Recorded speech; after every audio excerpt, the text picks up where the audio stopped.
Badlands. Explain those Badlands. That's a hell of a name.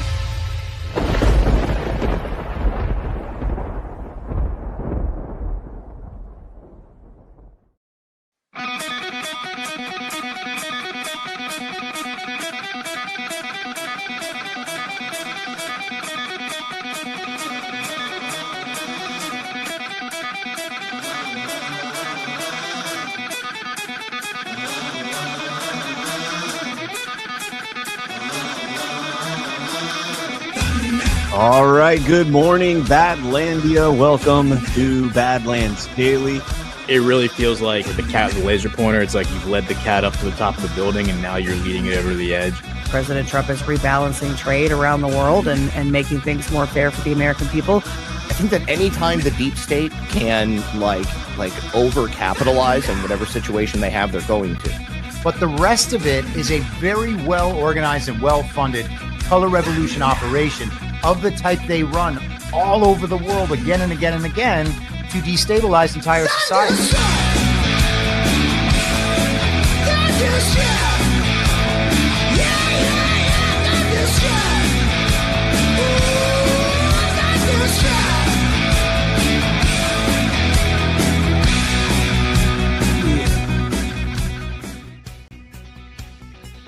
All right, good morning, Badlandia. Welcome to Badlands Daily. Happy Friday the 13th to everybody out there. Yeah, joined by Chris Paul, who I hope realizes he's muted. Now I do. 13th, I didn't realize that. Yeah, Friday the 13th. What kind of shenanigans is going to happen today? I don't know. I already feel unlucky. Isn't Friday the 13th supposed to be lucky, but like we turned around after the movie and we're like, it's supposed to be bad? I have no idea. I just know the movie made it famous for me. I don't know if it was famous before that. The 13th floor on hotel elevators will never fly with me. Like I don't get that one for the life of me. Yeah, Mitch Hedberg used to have a joke about that. Do the people on the 14th floor realize that it's just the misnamed? I can't remember how the joke goes, but yeah, pretty funny. Yeah, guys, welcome to the show. Let's go ahead and jump into our sponsors for today. If I had all my stuff together, we would be ready to go, but unfortunately, I don't have my stuff together. Okay, there we go. All right, guys, got a quick question for you, and I literally mean guys, not just the broad term guys. Is your beard intentional, or is it just happening on your face? If it's dry, crunchy, or doing whatever it wants, that's not rugged. That is neglect, despite Burning Bright's assessment on unkempt beards. Soft Disclosure Beard Oil will fix that. A few drops will soften the hair, condition the skin underneath, and take your beard from chaotic to dialed in. No grease, no overpowering fake scent, just clean ingredients that actually work. And now we've added the upgrade, the new boar bristle beard brush. Say that 5 times fast. Boar bristle beard brush. Nice. A lot of alliteration. No, is it consonant? Yes. Alliteration. No. Alliteration. You got it. Okay. The new boar bristle beard brush engraved with the Soft Disclosure logo and proudly made in the USA. Real bristles, real control. It distributes the oil evenly, trains the beard, and makes it look like you meant to grow it that way. And here's the move. When you grab a beard oil, you can get the brush for 25% off. Buy the brush by itself and it's full price. So do it right. Soft Disclosure beard oil and the new boar bristle brush. Visit softdisclosure.com and level up your beard game. All right. Ooh, did you pull it up? Oh, I did. Ooh, it's a fun Friday. Let's get some Mitch Hedberg. I'm staying at a hotel right now. There's no 13th floor because of superstition. But come on, man. The people on the 14th floor, you know what floor you're really on. If you jump out of the 14th floor hoping to kill yourself, you will die earlier.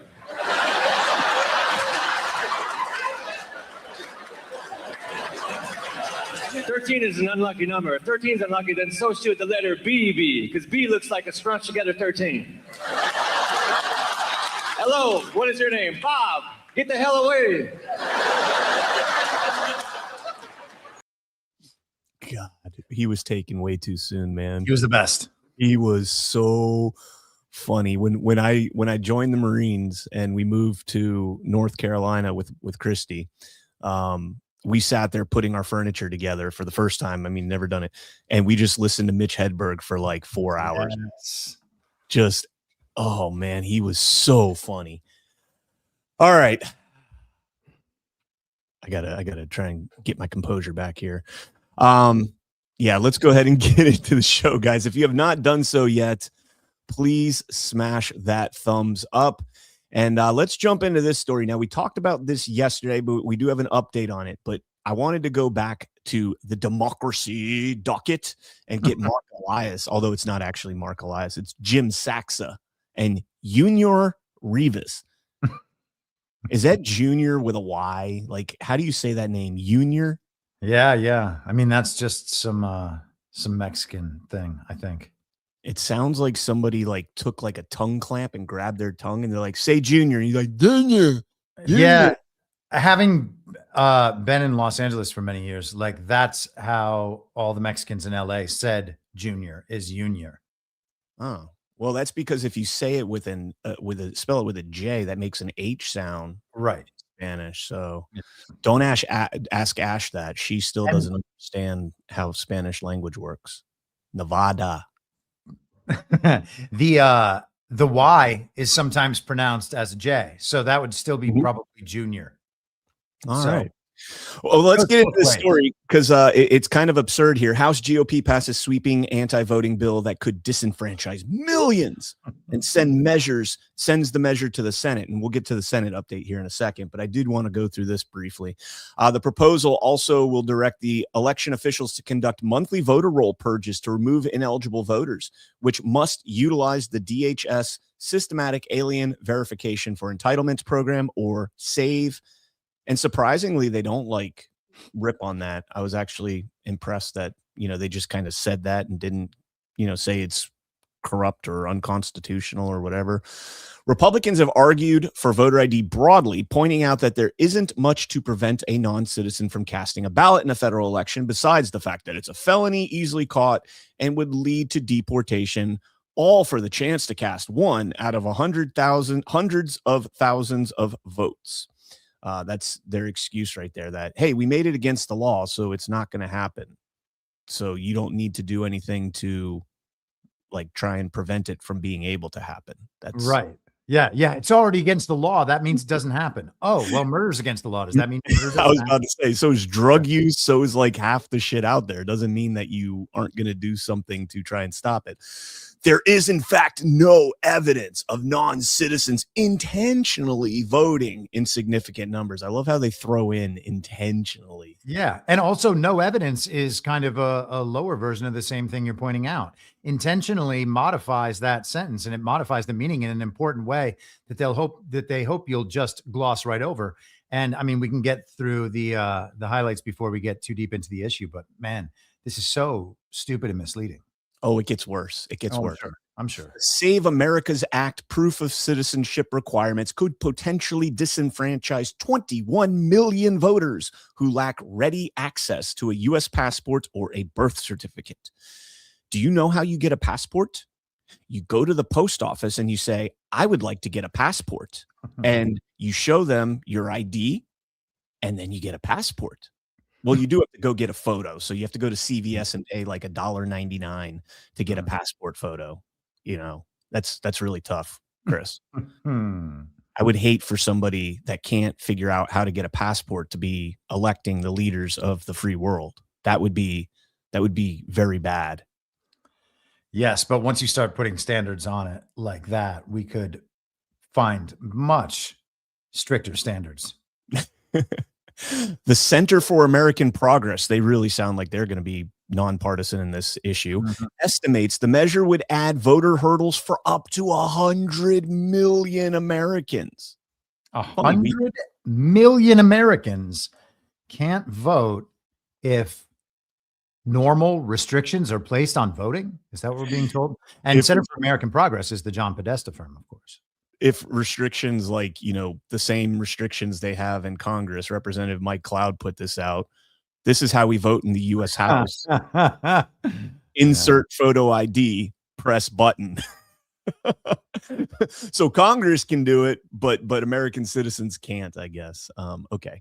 And this is my favorite part right here, because they lay this out in a way that they should actually be supporting the SAVE Act. Now listen to this. Listen to this, Chris. Republicans counted that states that have introduced tough voter ID laws in recent years haven't seen a drop off in votes. But that could be because of a partisan boomerang firing up Democrats incensed by the new policies more than it keeps apathetic voters at home. So they're I think saying, that they must mean that Republicans counter, like trying to. Yeah, that's what. Never mind. Go ahead. Yeah, sorry. Yeah, that's what they meant, and it didn't make sense to me when I read it. Yeah, as it's written. But what they're saying is that because they passed the voter ID laws, more Democrats got out and voted because they were incensed. So they went out, they got an ID, and figured out how to vote. Holy shit! Now Democrats being mad increases turnout in substantial ways, is what we're being told by the voting expert people on the quote unquote left. You know, the problem, and we can go back to the intentionally voted for these illegal aliens, is that this problem is still intentionally misdescribed by both political parties. And we can see the democracy docket people trying to fight back against it using the common understanding of it. I don't know why the Republican side and people like Elon Musk, who are out there harping about this all the time, why they don't actually tell people what's going on. The illegal aliens who end up on voter registries are entered automatically into that system at the point at which they are given driver's licenses and other government documents. The illegal aliens themselves are not registering to vote. They are being registered to vote and being put on voter rolls. Then ballots are made in their name. Those ballots are gathered up, whether they're harvested from places they are mailed to, or whether they're just contained internally within the system, whether ballots are printed for them on the day of the election because more names are needed. And then those ballots are voted and cast in their names, tallied by the same system. The illegal aliens never have any idea that votes are being cast in their name. They certainly aren't going to polling places to cast votes. They certainly aren't mailing in those ballots by and large. And all of that problem is ignored in favor of this idea that, like, a group of illegal aliens thought, you know what I'm going to do? I'm going to shift the future of American politics by voting in their fake elections illegally. Oh, I hope I don't get caught. That's not what's happening. Yeah, automatic voter registration. Ash and I talk about it all the time on Why We Vote, because it is one of the most retarded things that we have ever done in this country, making people that have no desire to vote, have no interest in civics or politics or anything governing our country beyond just like maybe I don't even know. There's people that have no idea how many, there's elected officials that have no idea how many branches of government they are. The Mecklenburg sheriff coming to mind that we played earlier this week. But check out this clip. This is adding on to what Chris just said. Not only do they use these databases full of illegitimate voters that are registered without them knowing, to be totally fair, these people don't know. When you have a state like California, which we're going to listen to right here, and this is an older clip, but when you have a state like California, which has driver's licenses for illegals, like you can get a driver's license no matter what, you're registered to vote. And like Chris said, when they got to go backfill and make sure they got enough votes to get over the finish line for a particular candidate, they just inject you and inject your vote. Not you, but your vote. They inject you too. It's called COVID-19. But yeah, they insert your vote. Now, here's the key. This is how they never get caught doing it. They take all the liability off of the person that voted. So nobody ever investigates and goes to the person and says, hey, did you vote in this election? Check this out. The idea that someone would actually vote illegally with the penalties that are in place. It happens all the time, Senator. It happens all the time. You're just saying it's not widespread. But I'm saying we don't know how spread it is because we don't detect it.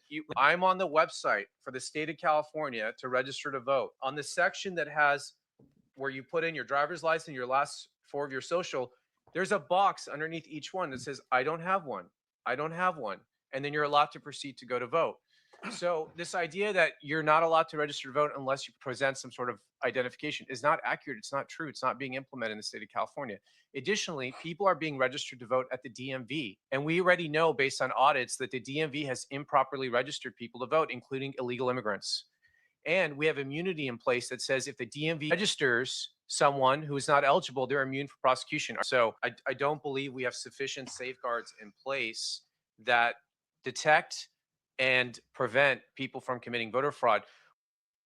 Now, it's unfortunate that they cut that because people will say like, oh, they cut out certain things. No, that's the actual law in California and other states as well, that if you receive a ballot in the mail, right? If you get a ballot, you have I don't want to say the right because I don't want to say this wrong, but you cast that ballot, you definitely committed a felony voting illegally. However, in California and other states, there's a presumption that since you got the ballot, you are not liable because it's assumed that you were eligible to vote because they sent you a ballot and they screwed up. And that is how it happens. And so there is no widespread investigations into this. I say this all the time. People do not go to check and make sure that they did not vote. It just doesn't happen. Like nobody's just like sitting on the computer one day and they're like, you know what, let me check my Secretary of State's website and make sure especially not foreign slaves who are in a field picking strawberries. Yep. They're not getting on the computer to see whether or not they voted in a voter registry that they never knew was created for them. And the funny thing about the approach right there, not that anything he's saying is untrue, but the system he describes is a system that was specifically designed to create exactly these loopholes so that it would never come back on the illegal alien. If, for instance, we found out that 3 million illegal alien votes were cast in California or something like that.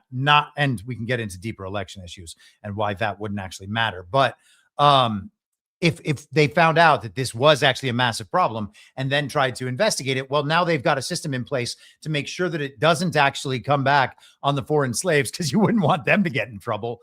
And the system's not going to punish itself. And so there is no accountability for this whatsoever. And the system has built the accountability out of it. It has made it impossible for accountability to be found anywhere within the system. And that is the point.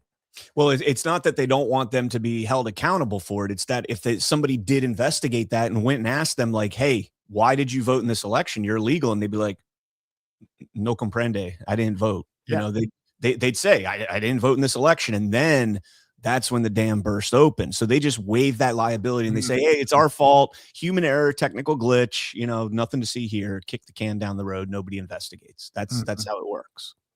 So, so the reason I rehash this is because we have two updates from based Mike Lee. Just spoke with Senate he's totally based because he said he's based. Just spoke with Senate Majority Leader John Thune, who asked me to add him as a co-sponsor to the Save America Act. We are now at 45. And then we got another update that they've added Senator Sullivan and now at 49. One more, baby. And then we got to get the talking filibuster so that somebody's going to have to stand up there. I hope it's Chuck Schumer. I hope it's Chuck Schumer. I hope he's the one that has to filibuster this like 12 hours. Yeah. Keep it going. Didn't Cory Booker do like 18 or something? 25.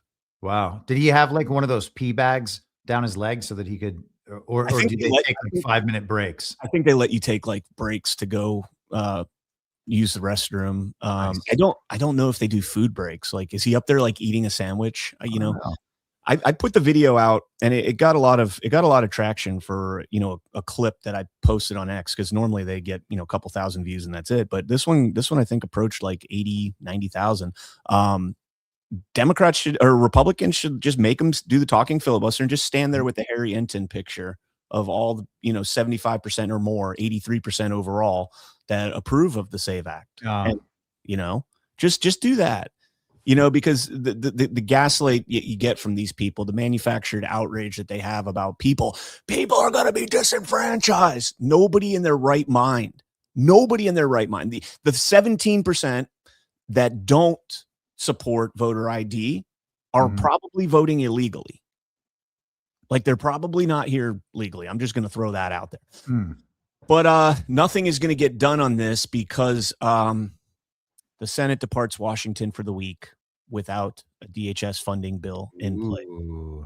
It's President's Day, Chris, and they have to take off not just Monday, but also today. If there's one thing you don't want, it's Congress to be working too hard. I know, right? Naming them post offices is really difficult, and passing continuing resolutions. Yeah. The fewer things they do, the better, I think, in general. So that is 100% true. Yeah. They just need to be on vacation all the time forever. Yeah. Senate departs Washington for the week without a bill. The Senate broke for President's Day weekend on Thursday, so they need the extra day too, man. Like Thanksgiving, like that's like Thanksgiving caliber holiday time right there. Thursday, Friday, Saturday, Sunday, Monday. You get 5 days off while the country is being shut down because you guys are incompetent and can't pass a bill. It says the department will be forced to shut down beginning on Saturday, the Homeland Security Department, until a funding bill is approved. You can just keep it shut down. I know Chris agrees with that.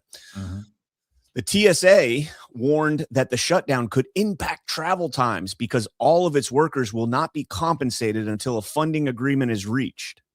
I guess they're going to show up to work because they're still going to show up to work. I guess they're going to show up to work and be like, I'm not being paid, so let me not work.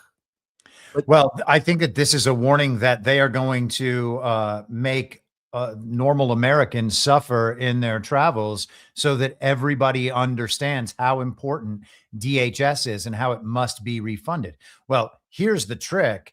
If we don't refund DHS, then we can just get rid of TSA altogether, and then your time through security at the airport is reduced drastically, and you don't have to have your junk X-rayed. Yeah, let's leave any screening up to the airlines themselves and let them handle it if they need to even screen. I think that's so over exaggerated. Like just walk through a simple metal detector. Do you have a gun on you? No. Okay. I don't know.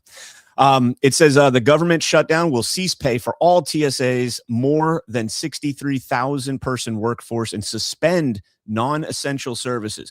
You should always suspend non-essential services. Almost every bureaucratic institution within our federal government is non-essential. Okay. Yeah. And then listen to this guy's title, Chris. Listen to this guy's title. Senior official performing the duties of Deputy Transportation Service Administrator Adam Stahl. Like, does he brag about, like, what do you do for a living? Well, I'm the senior official performing the duties for the Deputy TSA Administrator Adam Stahl. That's me. And then it says, quote, over 99% of that workforce, the TSA workforce, resides in communities across the country. Where do the other 1% reside? They're probably in other countries. The DHS has like 75 offices around the world. Yeah, but this is TSA.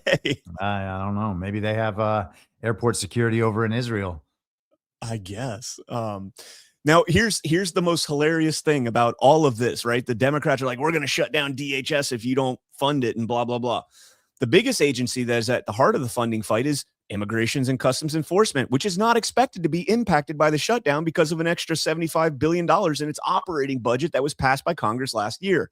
ICE is also considered essential to public safety, so all of its operations would be expected to continue, even if workers did not get paid. This is so lame, man. Shut down the government because we don't like ICE. We don't like what they're doing. We're melting down over everything ICE is doing, so we're going to throw a hissy fit, which I'm for, by the way. I'm okay with it. I just think it's rich that they're doing this and turning around to, cut their nose off to spite their face. And ICE is still funded. Like ICE is still operating. Like bring it on, keep it going, whatever. Okay. It's a funny cover story for the dismantling of DHS, which I hope is occurring. I would only hope. Here's another story. I thought this was long dead, but apparently it's not. Judge orders return of Venezuelans formerly detained in El Salvador if they choose to come back. Boasberg, U.S. District Judge James Boasberg wrote in an order that it was requiring the administration to allow entry to any of the more than 130 Venezuelan men who were held for 4 months in the Terrorism Confinement Center, aka CCOT. Quote, it is worth emphasizing that this situation would never have arisen had the government simply afforded plaintiffs their constitutional rights before initially deporting them.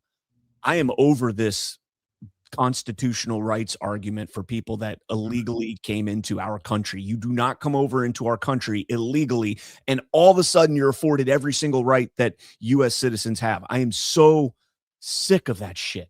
Like, we need this to go to SCOTUS and like just lay this out there. Do illegal immigrants have any due process rights beyond, are you a citizen? Yes or no? If the answer is no, afuera. Like, I just, whatever.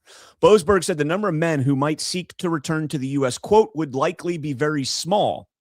Lee Gellerant, a lawyer with the ACLU representing the plaintiffs, said previously in court that there would only be a quote unquote handful of his clients who may take them up on this offer. Then what the fuck are you suing for?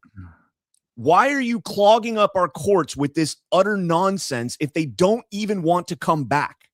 Yeah, well, but let's get the legal issue straightened. Like, let's take it all the way through this court process, which I think we're going to talk about later a bit. Yeah, I mean, listen, on a practical level, I totally get what you're saying, but I am also very happy to see these issues go all the way through the courts. Yeah, me too. As long as it ends up with they don't have the right to due process in the same form and fashion that we have as U.S. citizens. You know, their due process is, are you here illegally or not? And that's a simple question. There's only two answers to that. There is no filibustering on that answer.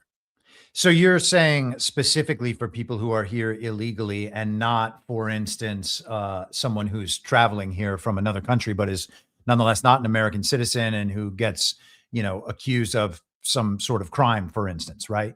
Yeah, because I mean, their crime here is specifically that they're here illegally in the country. If you're traveling over here, you've got a passport, you know, you've probably got a visa, you've got something to document that you've traveled here through a port of entry legally in our country as a tourist. Yeah, I think they get due process. I'm okay with that. Okay. But somebody that, you know, illegally crosses over the border, you know, has no business here, has been here, you know, without any effort to, you know, naturalize and assimilate. Yeah, that you don't have the same due process rights. I don't believe. Yeah. Now, there's arguments, and I was looking this up and playing around with it, that, you know, like the 5th and 4th Amendment, or 14th, excuse me, the 5th and 14th, which we can talk about that all day long. You know, that they do have rights under those two amendments and some others. I'm sure 6th Amendment, 8th Amendment, you know, 4th Amendment probably as well. But yeah, they don't have the rights afforded to citizens is what the argument they make is. It says the judge also ordered the government to offer a boarding letter to any plaintiff in the case who is in a third country and requests commercial air travel to the U.S. What do they mean by in a third country? Why not just say El Salvador? Were these people released and traveled elsewhere? I think that it's just anytime one of these immigrants is deported, but not to their country of origin. Yeah, but like all these people were going to El Salvador. So the judge ordered the government to offer a boarding letter to any plaintiff in the case. So these are people that went to El Salvador specific to this case. Now, I don't know why NBC said in a third country, if that's how Boasberg cited it, like wrote it in the order, but that's interesting. Were these people traveling, you know, to other places? Did they return to their, you know, original point of origin, you know, where they're actually citizens? I wonder if he's just like kind of making the general case about the principle rather than this specific case. Yeah, that's kind of interesting to me. Yeah, so that's all I've got on this story. I can't believe this story is still going on, but it's weird how much how many of these legal issues end up being filtered through the court of James Boasberg. That's the DC District Court too, isn't it? Yeah, he's the chief judge, isn't he? Right. So that all of these interesting cases that deal with federal law are going through the district court of the federal city, which kind of has its own way of operating. And, we don't have to get too deep into that, but we're talking about a body of law that is like unconstitutional on its face. And again, we're going to get into some of this when it comes to the EPA stuff. But I talk about it as an abstraction, this layer of abstraction over constitutional law, where we have all the law of the federal city in whichever way this foreign occupying Congress chooses to write that law. And so all this stuff gets filtered through there. It's got to get brought down through there as well if the country's going to understand that this is what our system actually is now. Yep. Let's before we move on, let's get to a sponsor here and let's talk about Rumble Wallet. Guys, they can freeze your accounts, they can shut off your cards, they can lock you out of your own money overnight. Banks don't protect you, they control you. And that's why real financial freedom starts with ownership. Introducing Rumble Wallet, a non-custodial wallet built for people who refuse to give up control. With Rumble Wallet, you don't just buy digital currency like Bitcoin and Tether. You can own Tether Gold, real gold on the blockchain. Through Tether Gold, you get direct ownership of physical gold bars, each one fully allocated, verifiable by serial number, purity, and weight. This isn't paper gold. It's not an IOU. This is real gold without bank vaults, storage fees, or gatekeepers. You can buy, sell, or move it 24 hours a day, 7 days a week, even when traditional gold markets are closed. And if you want, Tether Gold can be redeemed for physical gold. That's power. And when you support creators on Rumble, you can tip them directly using Rumble Wallet, peer-to-peer and outside the banking system. No permissions, no middlemen, no cancel button. The wallet is yours forever. All right, let's keep moving here. Let's get into the story about Trump and the EPA. And Chris, I'll bring up that CNN article here in a second, but let's first hear about this from the man himself, President Trump. You want to set this up a little bit? Trump. No, let's go ahead. I think we should just go into this, and then we'll get into the nitty gritty of it. Yeah. Here's President Trump talking about the EPA ending the endangerment findings. President Barack Hussein Obama, his EPA designated fossil fuels such as oil, gas, and other things that actually make factories rock and roll and other things drive very nicely as a threat to health and human welfare, known as the endangerment finding. This determination had no basis, in fact, had none whatsoever, and it had no basis in law. On the contrary, over the generations, fossil fuels have saved millions of lives and lifted billions of people out of poverty and all over the world. And you see it with the blackouts all over where they don't use it, where they went to wind, intermittent wind, which is weak and ineffective and very, very costly, most costly energy there is. And people are dying because there was no air conditioning or there was no heating. Lots of other things, bad things happened.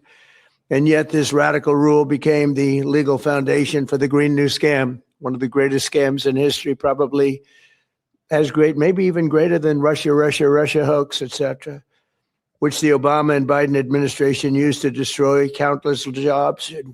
The jobs have been just decimated. Although they're all coming back because of tariffs, they're all coming back into our country at levels we've never seen before. But it raised prices and caused immense harm to the U.S. auto industry. We thought irreparable, but we've got them back. We're coming back now. I was in Detroit, as you know, with Ford, and they had one of the earliest plants from the early 1900s, and it was going to be closed down.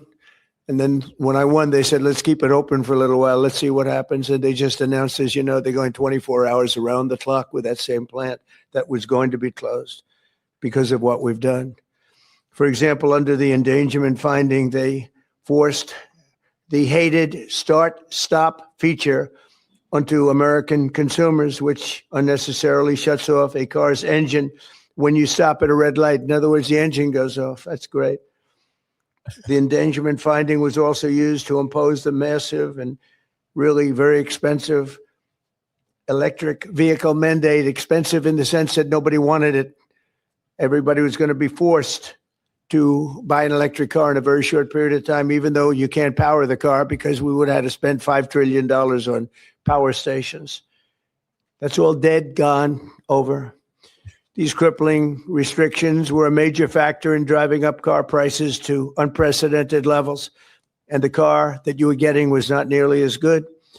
In 4 years under the Biden administration, the price of a new and used car rose more than 22%, all to facilitate the Green New Scam without achieving any meaningful impact on the environment, but making the car worse. That is why, effective immediately, we are repealing the ridiculous endangerment finding and terminating all additional green emission standards imposed unnecessarily on vehicle models and engines between 2012 and 2027 and beyond. This action will save American consumers trillions of dollars and will lower the average cost of a new vehicle by close to $3,000. All right, so there's the nitty gritty of it, and you sent me this article yesterday, and let's kind of dig into this a little bit here. From CNN, Trump repeals EPA's ability to regulate climate pollution, teeing up a legal battle with global stakes. All right. The endangerment findings determined that 6 greenhouse gases could be categorized as dangerous to human health under the Clean Air Act, which underpinned the EPA's authority to limit pollution from the oil and gas industry, power plants, as well as vehicles. By getting rid of the endangerment finding, the administration can more easily overturn other rules that reduce climate pollution emitted from power plants and oil and gas operations, although those will take separate regulatory processes to overturn. The repeal laid out in the EPA's press release relies far more on legal arguments rather than an outright rejection of climate science. They already tried the climate science approach, and obviously the climate retards were like, you can't do this. So now they're just like, well, we can, and it's also against the law. Like, you're not allowed to do this. Mm-hmm. The agency is arguing that the Obama-Biden administration exceeded their legal authority when they used the Clean Air Act to regulate climate pollution. Let's go. Music to my ears. The Trump EPA in a press release concluded that the Clean Air Act, quote, does not provide statutory authority for the EPA to, end quote, to put forward vehicle emission standards, quote, including for the purpose of addressing global climate change, and therefore has no legal basis for the endangerment finding and resulting regulations. I'll pause there if you want to jump in, because I know. Oh, let's just skip down a couple more paragraphs to where it says legal precedent has granted the government regulatory powers over climate pollution. The U.S. Supreme Court ruled in 2007 that EPA had the authority to regulate climate pollution from greenhouse gases. And in 2022, the U.S. Supreme Court upheld the EPA's authority to regulate greenhouse gases from power plants, but narrowed the agency's scope significantly, prompting the Biden administration to formulate rules aimed only at making power plants more efficient. So the key word or the key phrase in there is legal precedent has granted the government regulatory powers over climate pollution. So they essentially, the EPA usurped the authority to write their own rules, as many, if not all, of the executive branch agencies have done, or at least the ones of this magnitude. They write their own rules, then they enforce their own rules, and many of them have their internal courts that would adjudicate whether or not someone has broken those rules. And so that was SEC v. Jarkisi that kind of took away the administrative courts. Then we had, I think, West Virginia versus EPA a few years ago. And now this is the next phase of that. But the climate regulations that caused all the automakers to change the way they make cars to correspond with this EPA rule, that the cost of that is then shifted to the consumer, and the American consumer has paid all these costs for nearly, I think, what did it say? Like 19, 20 years now. Yep. All of that is based on the court just saying, yes, it's okay if you guys keep those rules in place, probably as the result of a friendly lawsuit designed to achieve that court precedent. So all of this was made without the people's representatives, not that they're legitimate, but the people's representatives even weighing in. All of this is extra legal. It is totally anti-constitutional, and it is allowed to stand because no one challenges it, or because those challenges are blocked through the system of lawfare and captured courts. And then eventually it gets up to the court, and the court sets precedent, and then everyone just has to live by whatever that court said. That's not how the system's supposed to work. And that is how the system works all across the board. So when these situations are pressed, they get up to this court level. And it's something we've been talking about for years now. I always say, like, I want to know the rules. Show me what the rules are. Paint the lines on the field so that we can all play this game, and then we will win according to those rules. But let's get the rules settled. So that's part of it.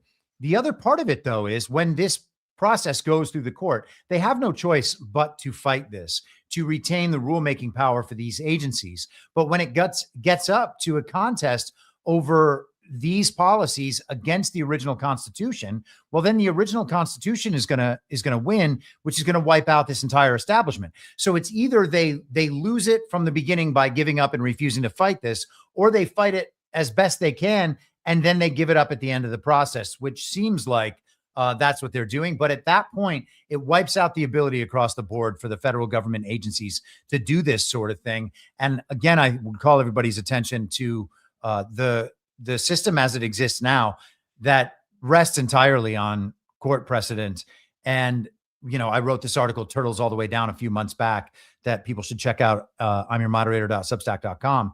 But it goes deep into this conversation about how much of our legal and judicial system is just actually that anti-constitutional. And the only reason it stays in place is because it is never properly tested.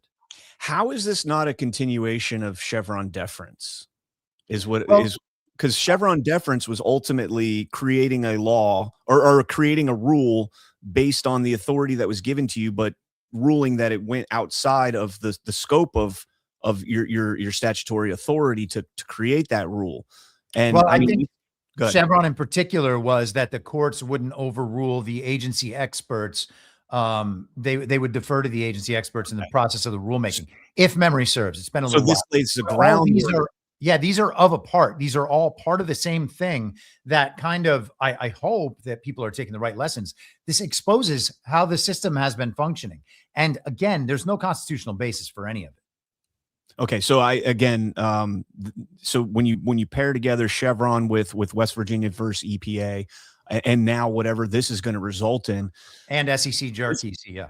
This is glorious because, you know, and this is going to expand well beyond the EPA, and they are going to have to choose whether or not they want to take this battle. The one thing that's concerning, Chris, is that this will go on for years. And, you know, hopefully, you know, depending on what happens with President Trump 2028, you know, whether he gets a third, fourth term or he, you know, rides off into the sunset, this case could still be going on. And I just hope that something doesn't come up that somebody sabotages this, because this is going to be, when they sue, this is going to be a monumental case that could really reel in the you know, the bureaucratic state in this country. Gorsuch overruled. You know, he's just waiting for something like this to come across the SCOTUS desk. Yes, and all of this relies on the legitimacy of the Supreme Court and the commitment to keeping the constitutional form insofar as we can return to it. And so if we assume those things, and you know, that's not the path that I would choose, but that is an acceptable path to me. I think that we need to go much farther than that. But this is the sort of thing that actually dismantles the administrative state as it exists and the overreach of the federal government into the day-to-day control over the American people's lives and over the ability of American businesses and business owners to act in whatever way they choose. You know, like if people aren't violating like natural rights and moral standards and the rest of it, and I mean, you could even have a conversation about the moral thing.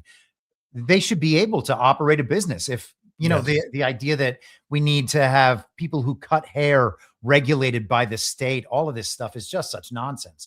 So this is actually something that chips away at the artifice, this administrative state. And this gets us so much further on the path back to the constitutional form than any of this bullshit about like, you know, various deep state figures. Like punishing Adam Schiff doesn't get us anywhere. You know, this gets us somewhere. And people don't pay attention to this stuff. In Overruled, you brought up the cutting hair thing. I mean, he literally talks about an example where a woman was like fined like pretty heavily over, I think she did like some sort of ethnic like braid. You know, she was, she was able to do like ethnic braiding, and they came down on her and said, you have to have a license to do this. And she's like, why do I need a license to braid somebody's hair? It's so great. It's fundamentally absurd. So yeah, I'm with you 100%, man. And the one agency I want to see more than anybody get struck by this is the ATF. I want to see the ATF absolutely decimated over this. The SBR, the suppressor, like all the bullshit regulations that they've thrown on us and thrust upon us.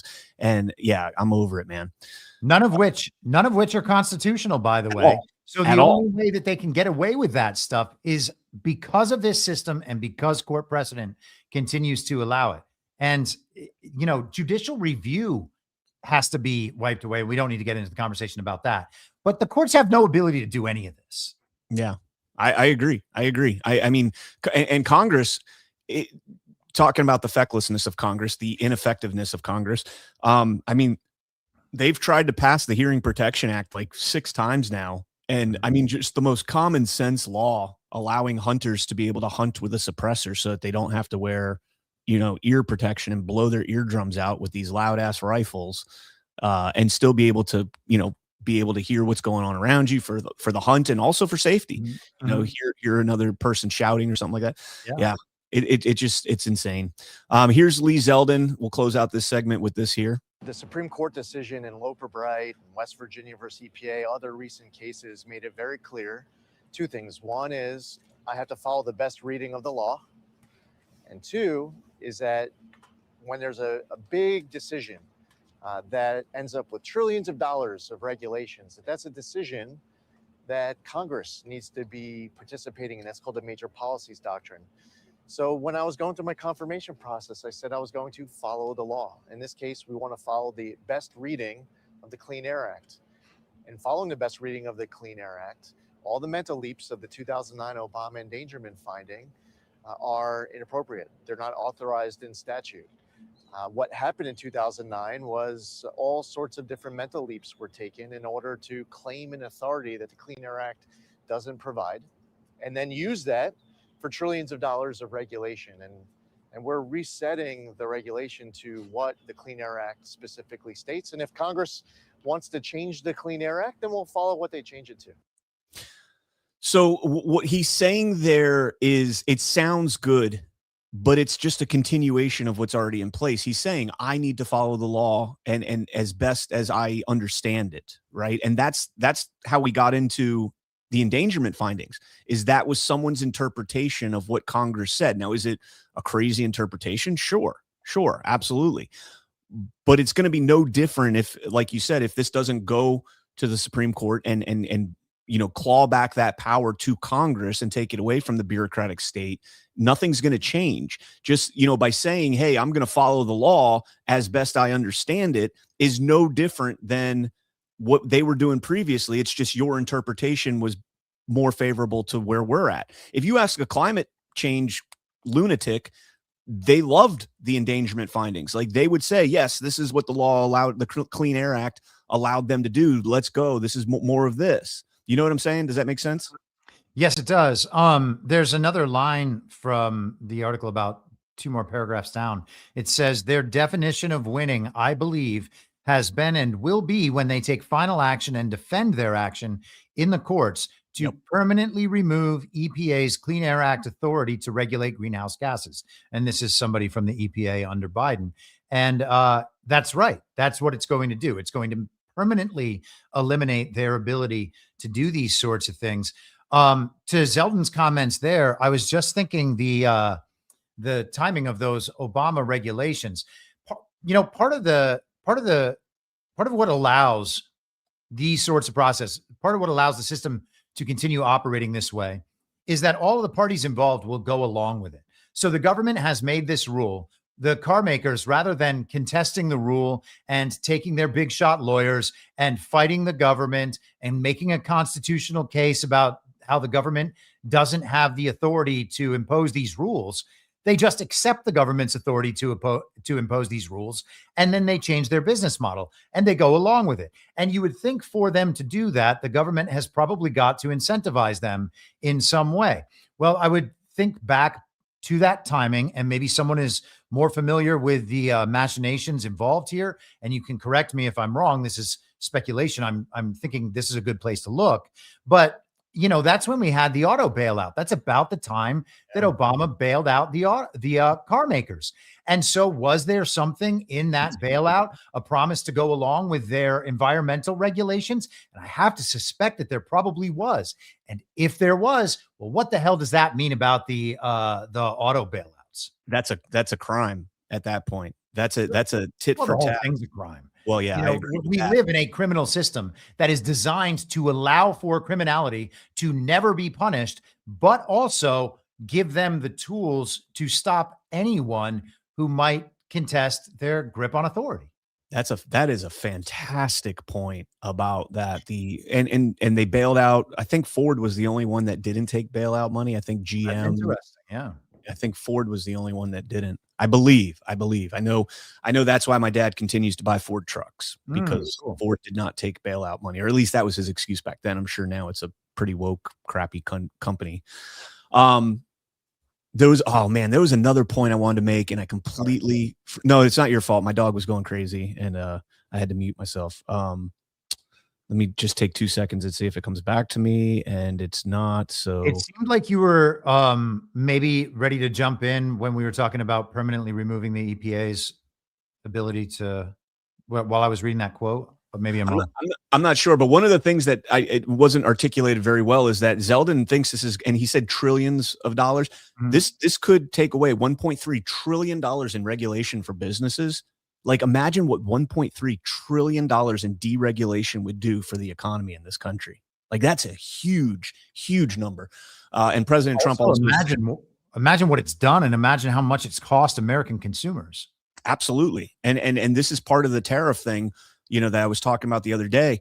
The tariff thing, allowing re-onshoring. Well, guess what's going to happen when it's easier for them to be able to open these businesses without having all of that red tape to cut through?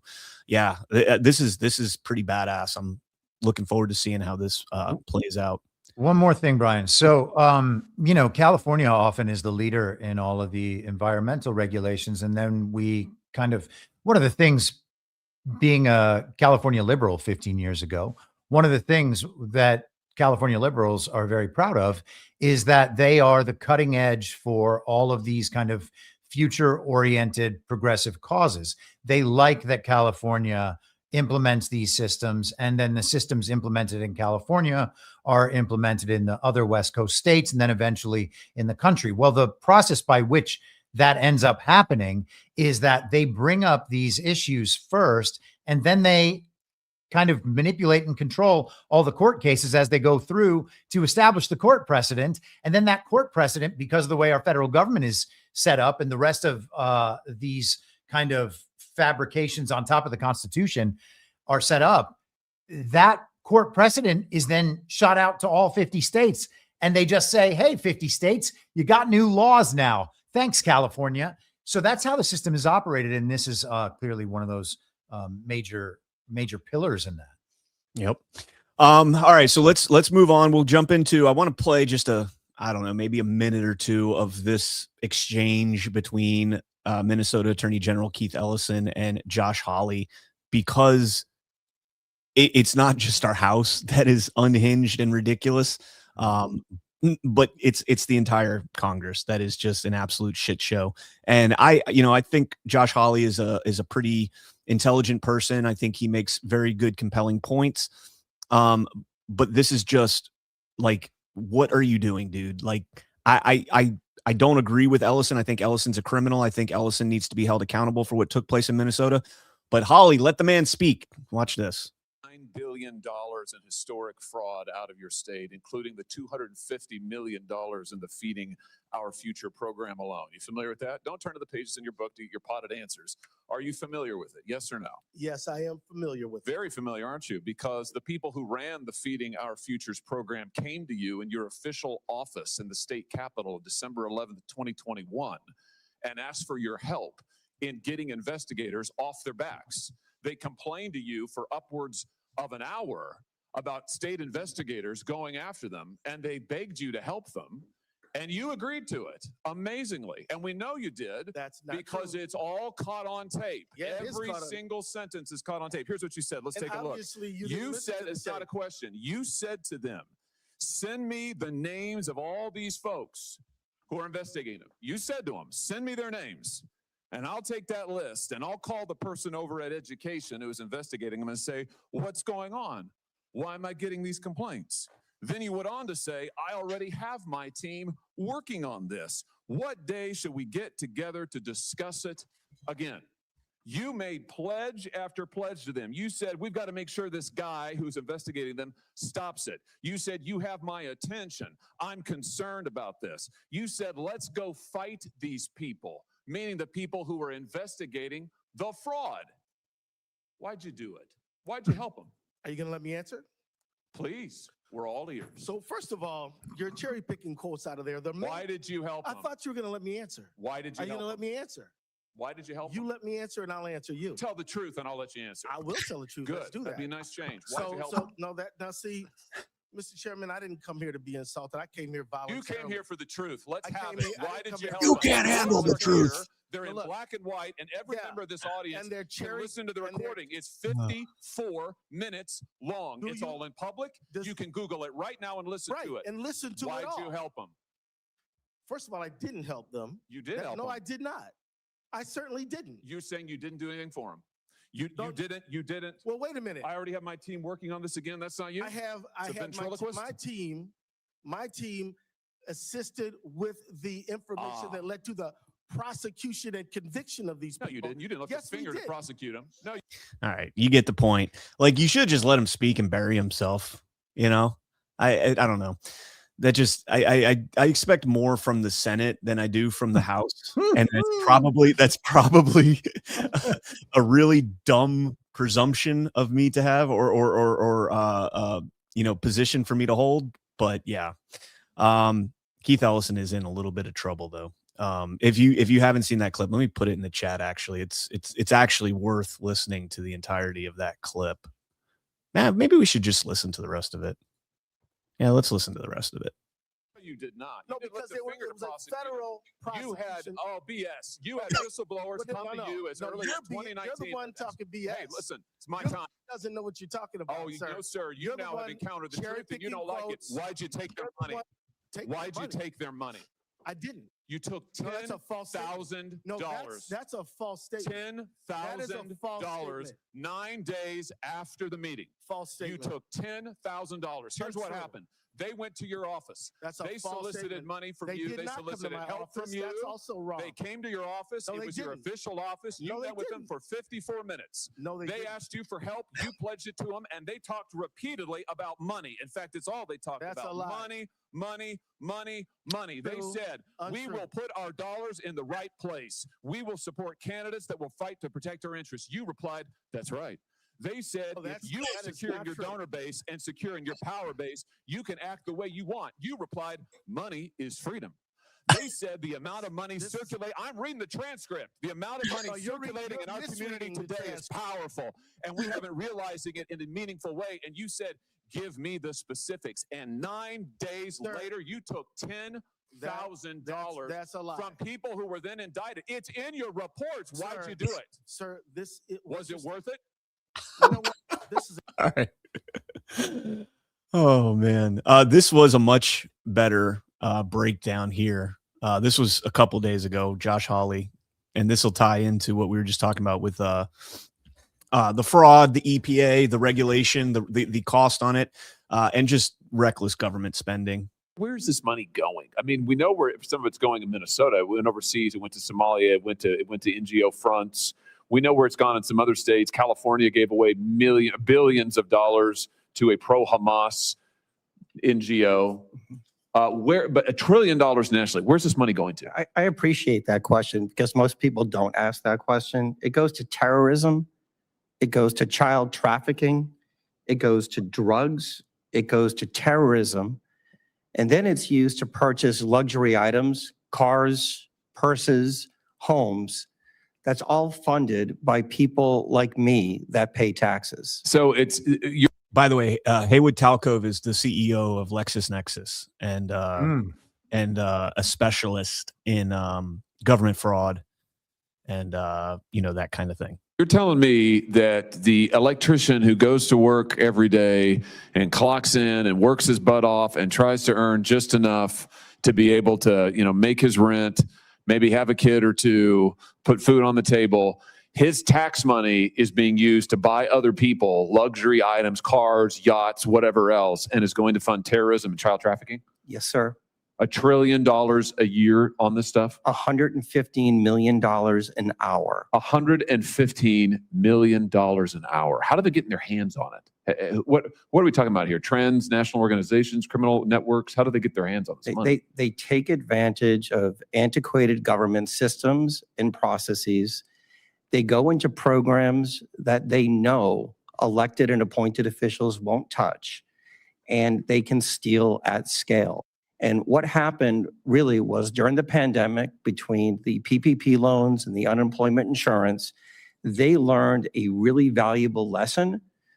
Government never runs out of money, and the probability of getting caught is virtually zero. I have it at 0.1%. That is downright shocking. And that will tie into the story I covered yesterday. I sent it to you this morning because I thought it was a really, really good story. The Zero Hedge article about how the government's involvement in all of these entities and subsidization and the general welfare clause, which was never meant to mean free money, is absolutely destroying this country. And the rest of that clip as well is pretty good, but I'll give it to you there. Yeah. What does it mean that so many government linked groups, agencies, organizations, non-governmental organizations, whatever it might be, are taking government money, using it in fraudulent or incompetent or inefficient manners, and that no one ever holds them accountable? 99.9%. I mean, that means that the people in government are not tracking where the people's money is going. That makes all of them responsible. They have failed in their fiduciary duties. And that's, a much lower level claim than the fact that they are already violating their oath by doing so many things in an anti-constitutional manner in the first place.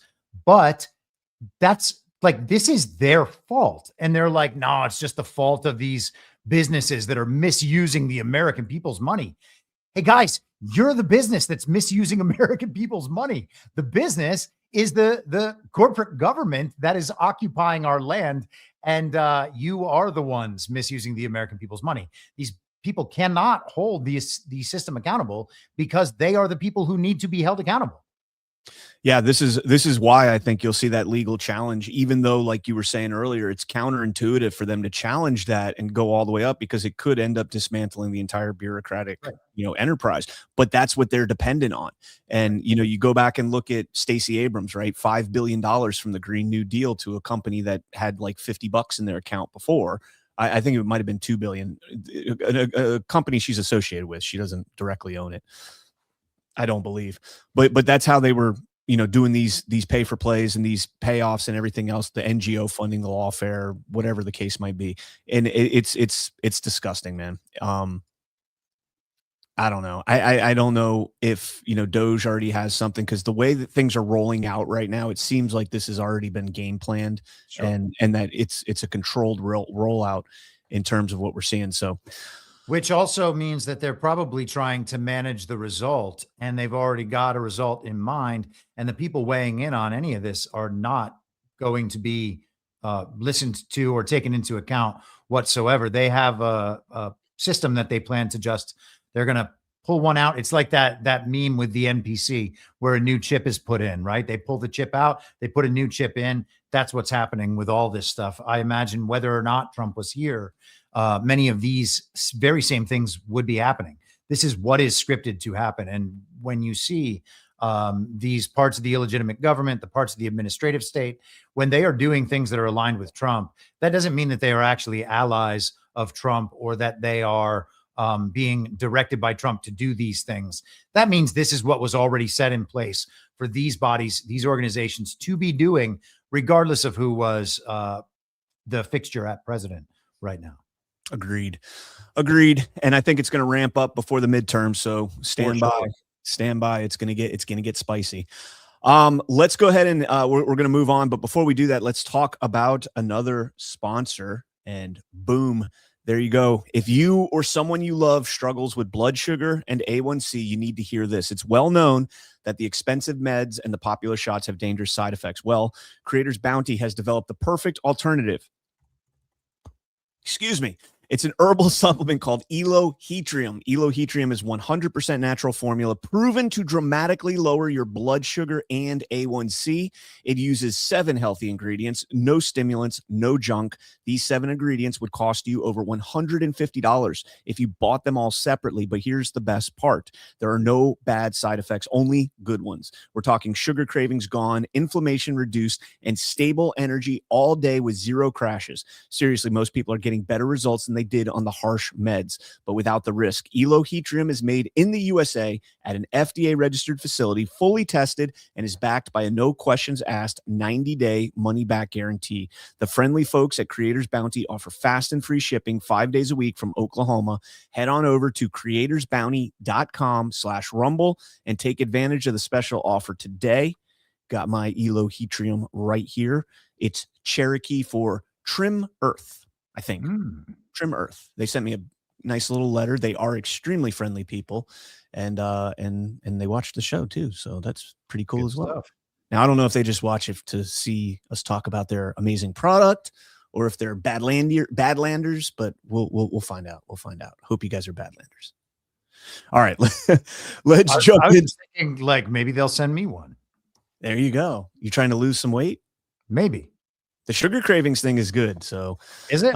Yeah, the sugar craving works. I can tell you some sugar. I know. Me too.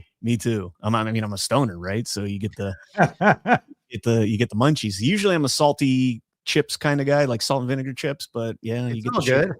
Yeah. Well, I eat the Boulder Canyon ones, man, because they're made with avocado oil. So I've brainwashed myself into believing that it's healthier, so I can eat a whole bag at once and then no problem. Nice. Yeah, you probably can. You're still looking very svelte. I am. Got a little bit of a gut going, but let's get into the next stuff, man. Once you get to be like a middle-aged Italian guy. Oh yeah. You got to work harder. Fortunately, I did not marry an Italian woman, so otherwise I'd have the pasta and everything else every single day. That'd be brutal. Just the news: Bondi dropped stunner about Epstein case amid Hill vitriol. More pending investigations. Quote, "We have more pending investigations in our office," Bondi told the House Judiciary Committee when asked whether any more indictments would be forthcoming. Her statements appears in contrast to what Todd Blanche said this past weekend, that the department is not considering bringing additional charges related to Epstein. But that's not exactly what Blanche said. Here's the quote: "I can't talk about any investigations." Okay, so that's counter to what Just the News just said. But I will say the following, which is that in July, the DOJ said that we had reviewed the files, the Epstein files, and there was nothing in there that allowed us to prosecute anybody. End quote. That's not saying that there's no more investigations going on or anything along those lines. And there's a reason I'm covering this story right now. That is saying that nothing in those files can be prosecuted. And it's not wrong. Right? Has anybody seen it? There is nothing that has come out so far that you're like, this is against the law. This is solid evidence that you committed a crime. I'm going to use this single document by itself to prosecute you. That would be fucking insane. Like you would get laughed out of a courtroom. Right? And so when he says that I can't talk about any investigations, maybe there's ongoing investigations. This is something that's really aggravated me with this whole Epstein drama, is that people don't understand how the law works. They don't understand how this process is going to unfold. Pam Bondi is not going to talk about anything going on with this investigation. There are way too many people that are interested in what's happening, what could happen to them, rich, powerful people that may be wrapped up in this. Look, I could be wrong. There could be no investigation and she could be covering this whole thing up. But, to just like, I don't know, just like rail on her nonstop. I get it. Everybody wants arrests like immediately. Like you guys thought like somehow, who did I see the other day was like, this was the center of Trump's campaign. No, it fucking wasn't. It absolutely, as John has said, and I think you've said as well, Trump never brought it up unless he was asked about it. And then he said, we'll look into that. And I think it's a bad thing and whatever.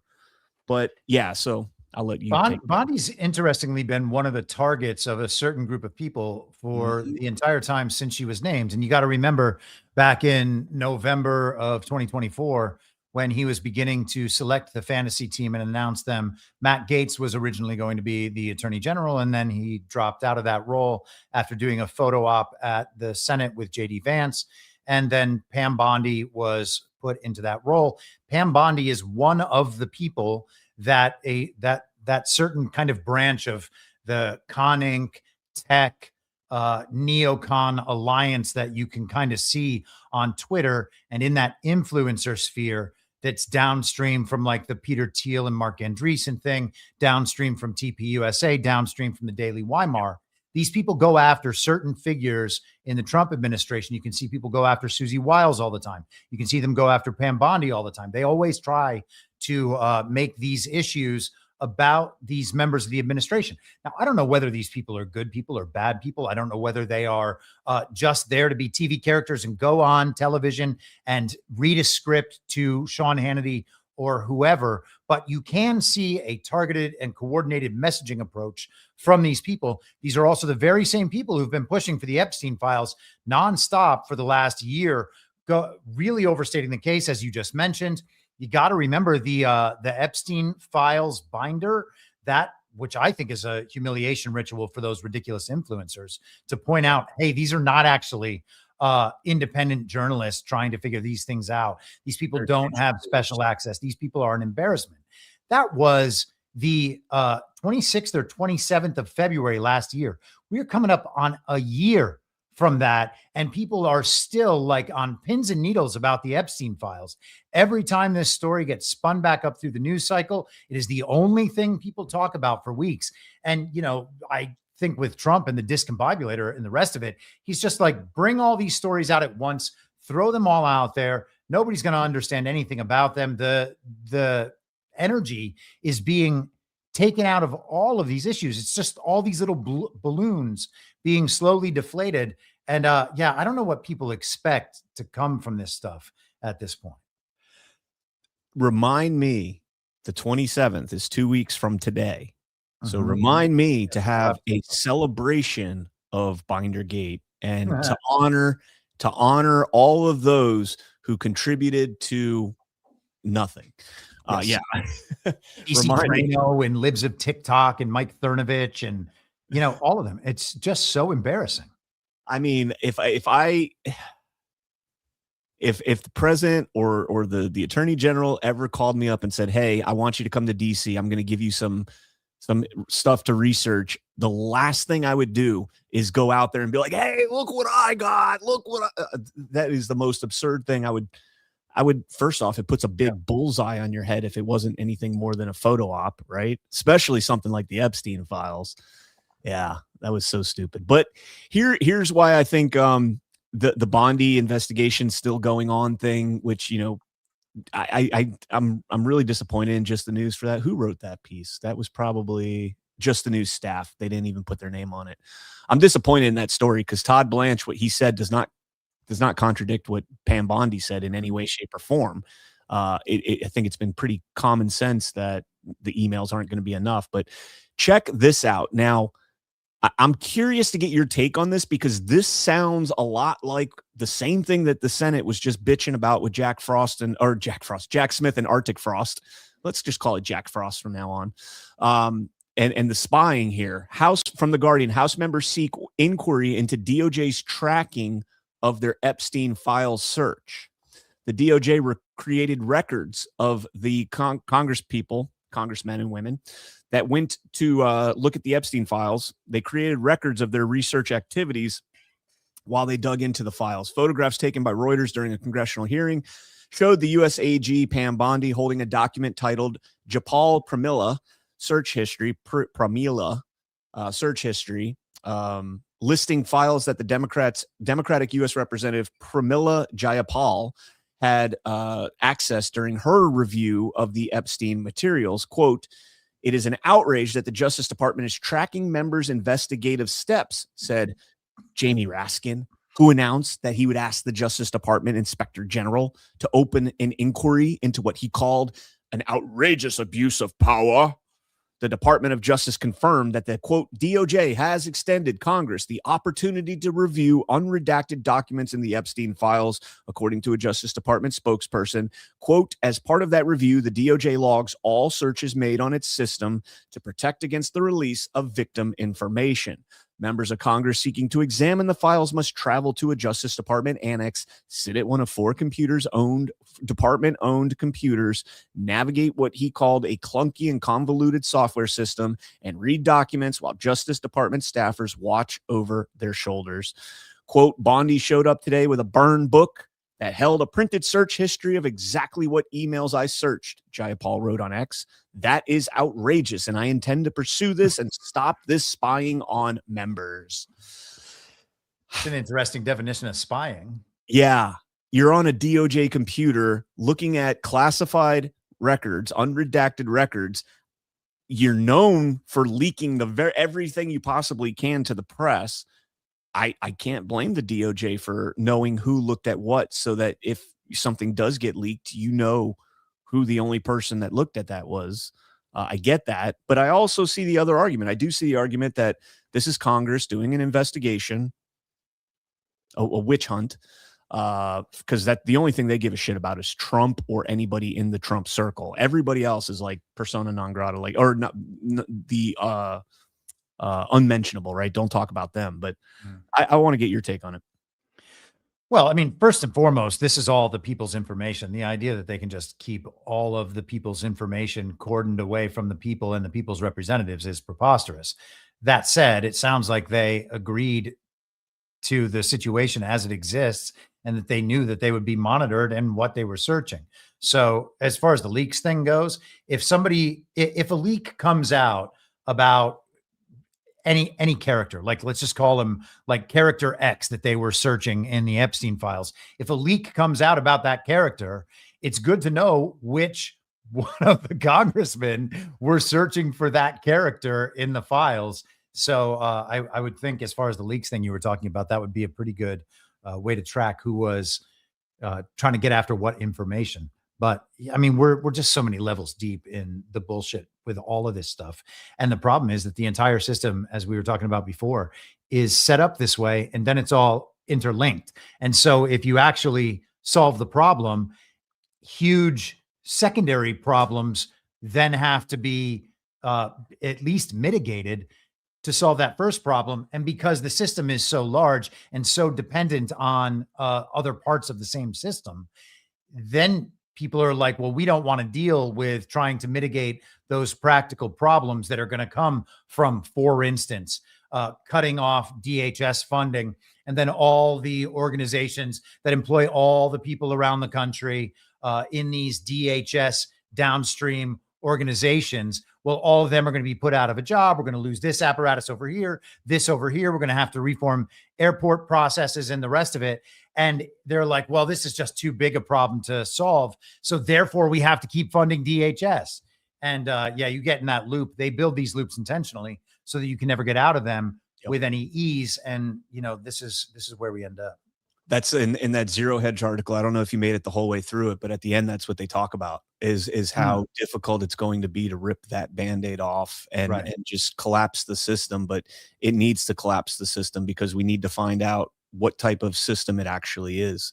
And without the bureaucratic bloat and the federal government propping everything up, really, I'm serious. Like, it was a really fascinating article, especially towards the end where they talk about that.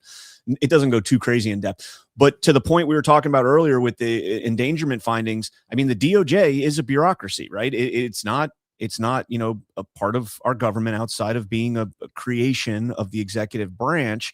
And so it's rich that Pam Bondi is interpreting the Epstein Files Transparency Act to did they, in that bill, and I haven't read the bill, but did they say that Congress will have unfettered access, free of monitoring or whatever?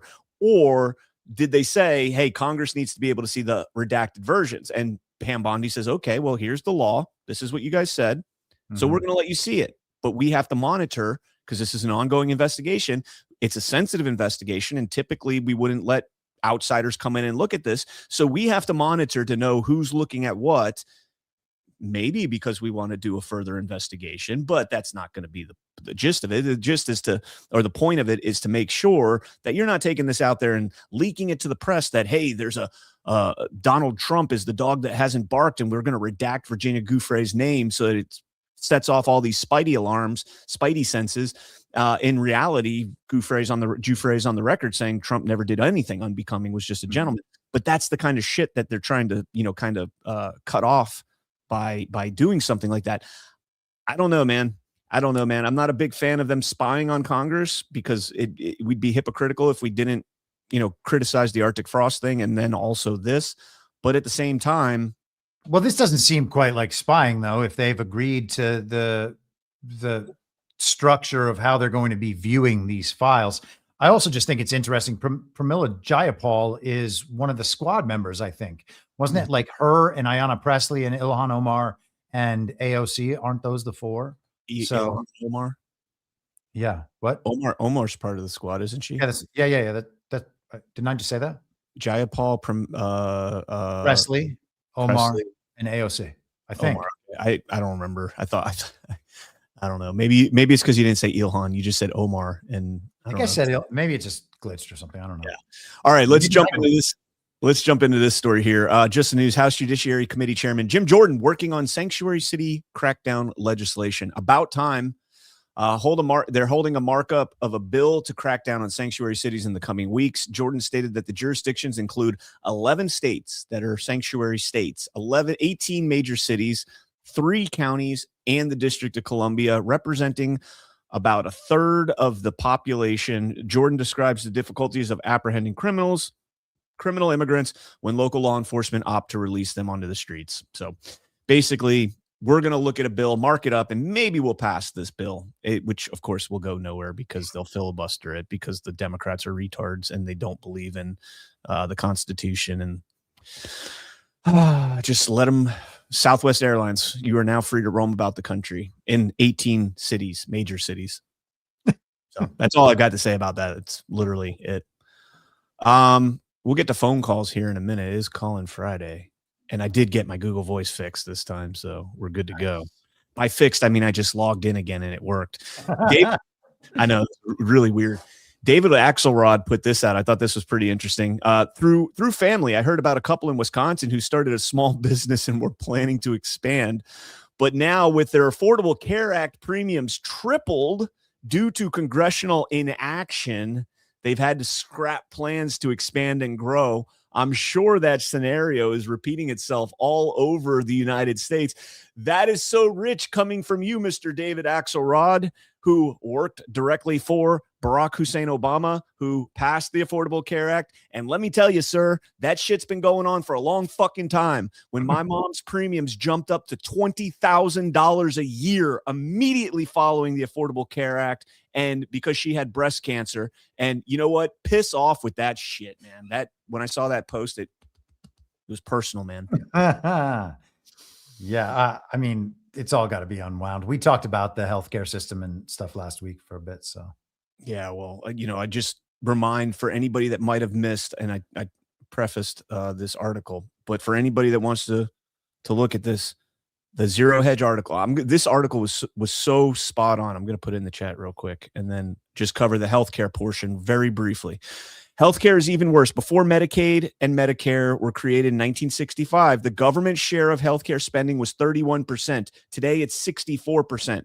Medicaid spending alone has grown from $13 billion in 1975 to over $900 billion today. That's per year.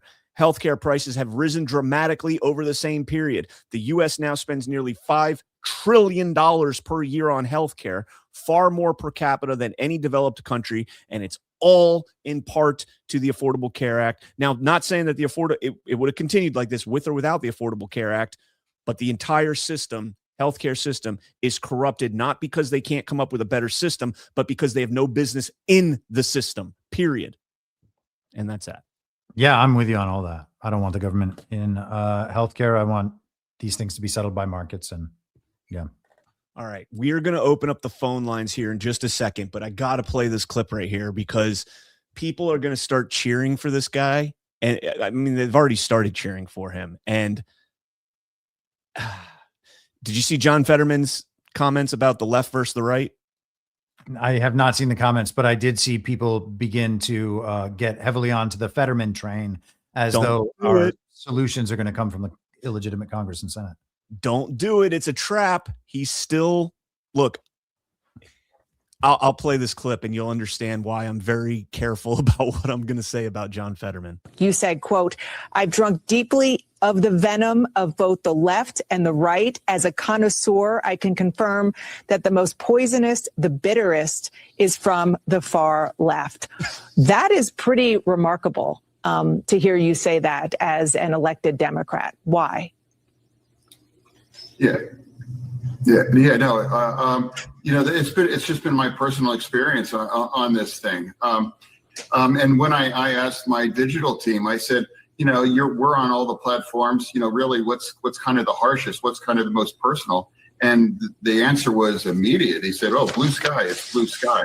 And the difference is, the right would say really rough things and names.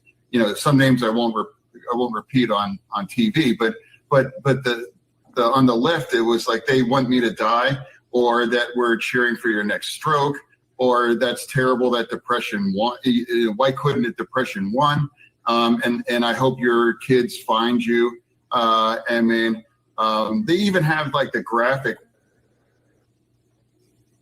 a GIF where they have that glitch was appropriate, by the way.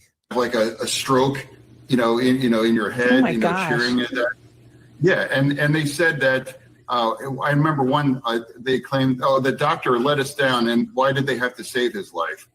Okay, so you get the point there. Dan Abash has never been on the internet before or something. I guess. Oh my gosh, how could they? Wait, you mean that it's actually the far left that are the deranged, lunatic, psychotic motherfucker? Yeah, it's them. It definitely is. It definitely is both. But I mean, so much the internet is manipulated. You never know when it's real people. Blue sky is just a cesspool, and the people on the far left who are obsessed with television politics, that's like their go-to. That's the place that makes them feel good. Here's the thing. Like I get what Fetterman's saying, and I think that generally, I think he's correct. I do think the left is far more despicable than the quote unquote far right. But here's the thing, man. Like, don't rally around this guy. He is still. I'm not going to wish evil on him. I'm not going to wish anything bad on him. I would never do that to another human being that hasn't doodled in kids. Like that's my line. Kids and animals. You fuck with those two things, and I'll wish some evil on you. But outside of that, I'm not going to wish personal evil on anybody. But he's still retarded. Like he's still not all there.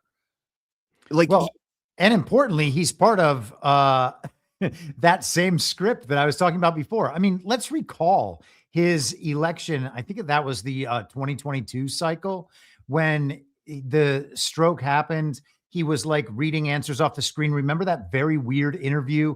Then he did that debate. And how about this one?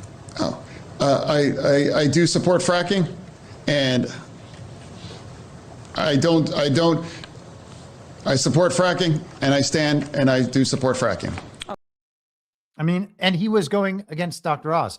All this stuff is such a ridiculous spectacle. I can't possibly take any of it seriously. So I don't, when I just said retarded, I'm not talking like in the joking way. Like he's genuinely like, there's something in his brain that is not allowing him, you know, he had a stroke, right? He's just not there. And I just, again, like I would wish him well outside the scope of being a U.S. senator. Like he is one of 100 people that is allegedly making decisions for the United States of America and the direction that this country is going. And we couldn't find somebody out of a country of allegedly 330 million, 40 million people. We couldn't find somebody more qualified and better suited to conduct this, you know, job than John Fetterman. And again, I'm not wishing anything evil on the guy. The left will be like, oh, you're turning right. I hope you die. No, not at all. I hope he recovers 100% somehow. But unfortunately, he's not there yet, and he should not be in that position. Yeah, it's weird also just to see like people in the truth community like, can you imagine if John Fetterman is the vote that saves America by passing the Save America Act? Like, what? There are so many levels of retardation in that viewpoint.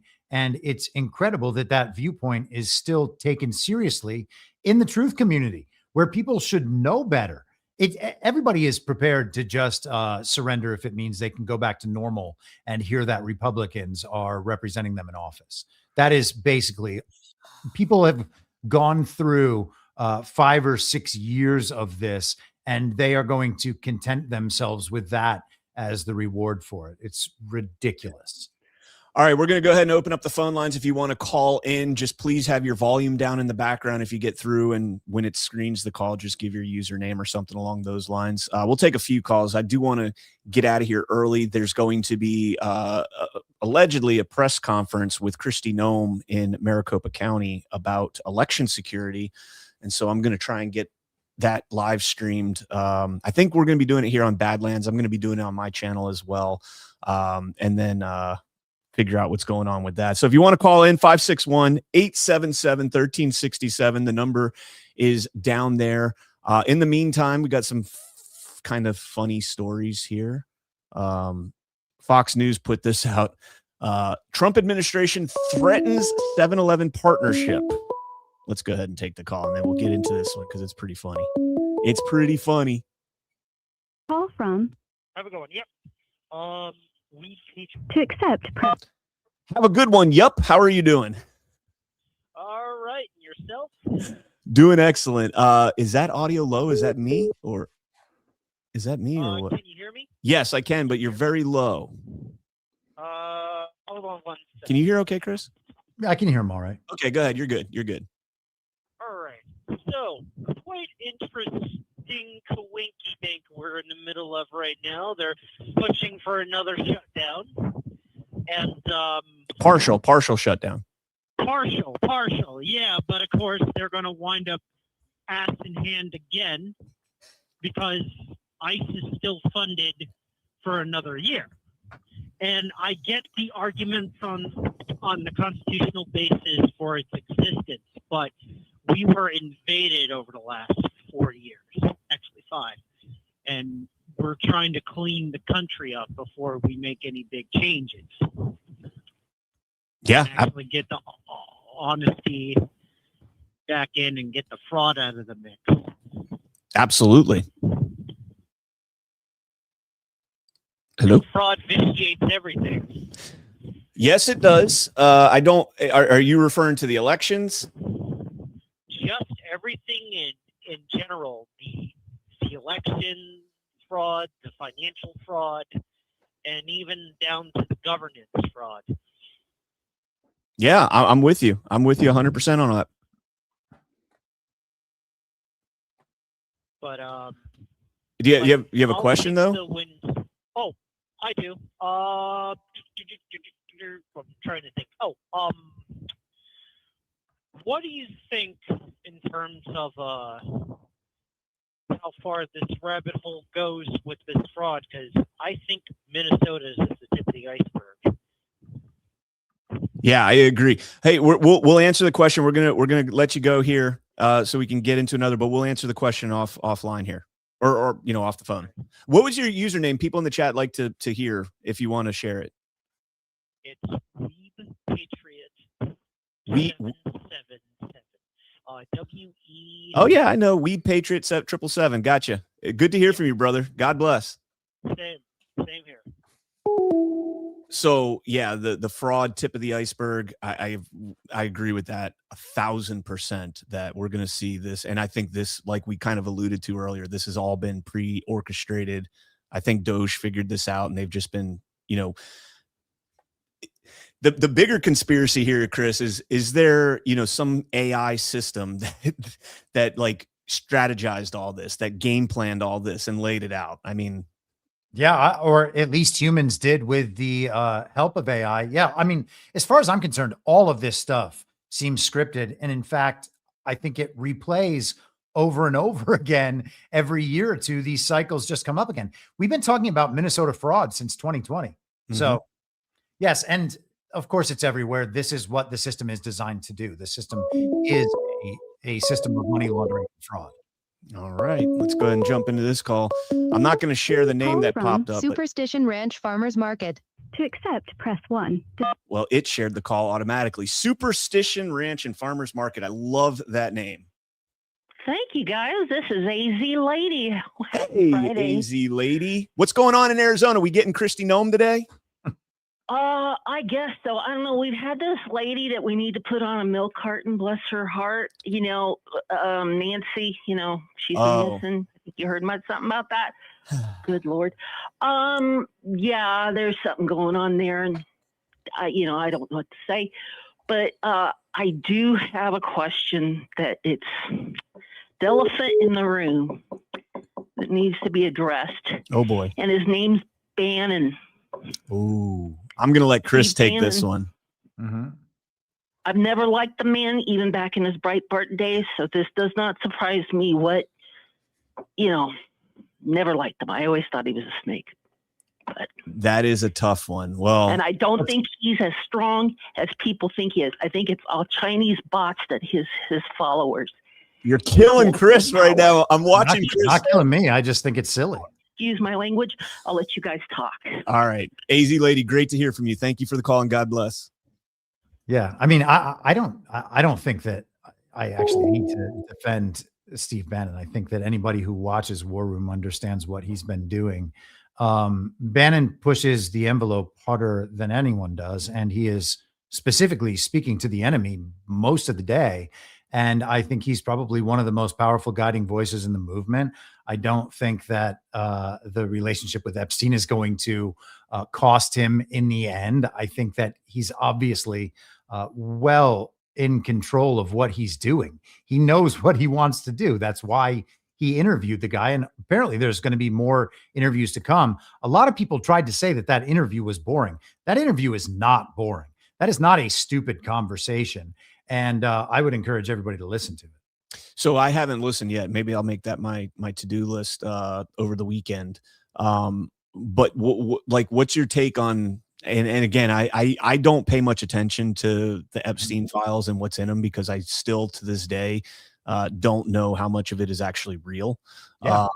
But what do you say to, other than it's not real, to the allegations that, him and Epstein, conspired against Trump, and, all the smears that they're throwing at Bannon on this? I don't know the basis for that allegation. I think not knowing whether or not it's real is its own defense. Yeah, I don't know how we've gone so far down the road that we need to prove things aren't real when there's no proof that they are real in the first place. So even if all the emails are real, we're still just taking these little shards of decontextualized conversations and then making up a backstory. Now, there's a lot of people who hate Steve Bannon, and so they're taking all of this information and saying this is exactly what we knew about him, and they're expounding on those stories, making them bigger than they are, and people around the country listen to those stories. They reconfirm their prior biases and whatever. Steve Bannon is the only voice in public, in like the mainstream politics, who has consistently said that the elections are stolen, and that the 2020 election was stolen, and that accountability is coming on that. He didn't treat Joe Biden as a legitimate president. He's the only one in mainstream who didn't do that. There are differences about that guy, and he still has Trump's ear, and he is much, much, much smarter than people give him credit for. I agree with everything you just said. From BHB. BHB, how are you doing? Doing wonderful. What can we help you with? What you got? What you got? I don't know. I'm sorry. I'm a little distracted. Can't believe I made it through. How you guys doing? Living my best life. Good morning. Damn, what question do I have? I didn't I had a question, but it just slipped my mind because I wasn't expecting to get through. I have been on the phone calls. I've been on the other side of this, and I know exactly how it goes. So take your time, collect your thoughts, just relax, take a deep breath. I've been there. Yeah. By the way, BHD is the acronym is short for Black Hat Destroyer. Okay. Hello. Wait, weren't you? Isn't Black Hat Destroyer like one of is that another account? No, he's saying that's him. No. Black Hat. Oh. So okay, so it's actually Black Hat Destroyer, not BHD. I got you. Yeah. Well. Yeah. It's the Black Hat Destroyer BHD. Yeah. It's the same guy. Yeah. Yeah. I'm that guy that you see. Gotcha. Yeah. So happy to talk to you guys. There was a question I was saying to Chris that he was talking about how the government earlier in the conversation about how they give themselves power, basically, and it's no surprise. Right. So these guys, they're going to give themselves power over and over. And it reminded me of something of an old podcast that Chris did, almost going back to May of 2022, where he talks about that the truth can be misleading, where during the time under the so-called Biden administration, that they were combating, the globalist regime, the NGOs on how to combat misinformation, disinformation, malinformation. So the malinformation, I think, is where, these guys are still trying to fight against, where, we come to the truth, but we don't come to the right conclusions that these guys want us to. Okay. Does this recall? Yes. So it just reminded. So what with the EPA or whoever that they were talking about the Chevron deference, how they were giving themselves more power, basically, just so that they can guide us, dog walk us, as Chris would say, into that way of thinking. You know what I mean? You know what I'm saying? I think I do. Do you recall that, Chris? Well, yeah, some of that. Obviously it's been almost 4 years, but these are things that I talk about a lot. They're certainly trying to frame public perception all the time. What this thing is, beyond anything else, is a public relations game. And, Bernie Bright often talks about it as narrative warfare, and it certainly is that. But if you understand public relations as a business and the purpose of public relations and the strategies of public relations, then you can see this at a large level is a battle over public relations.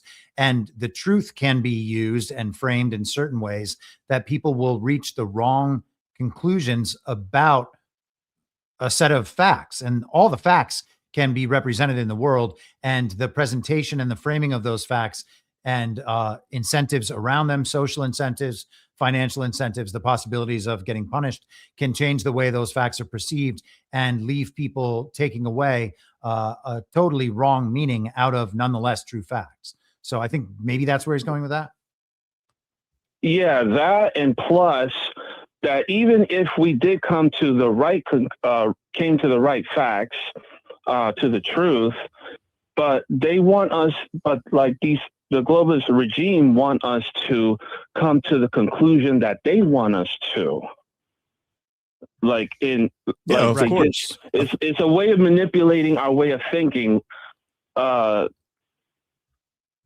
sort of thing. Yeah. Hey, BHD, we're going to let you go there, but thank you so much for the call, and God bless, brother. Appreciate it. Yeah. Good talking to you, man. Yeah. God bless you to you both. Yeah, I think the government, can contextualize things as well. I mean, anybody can contextualize things. I can go out there and you can ask me, I can tell you, hey, the sky is blue, right? And that's a fact. Well, most of the time, that's a fact.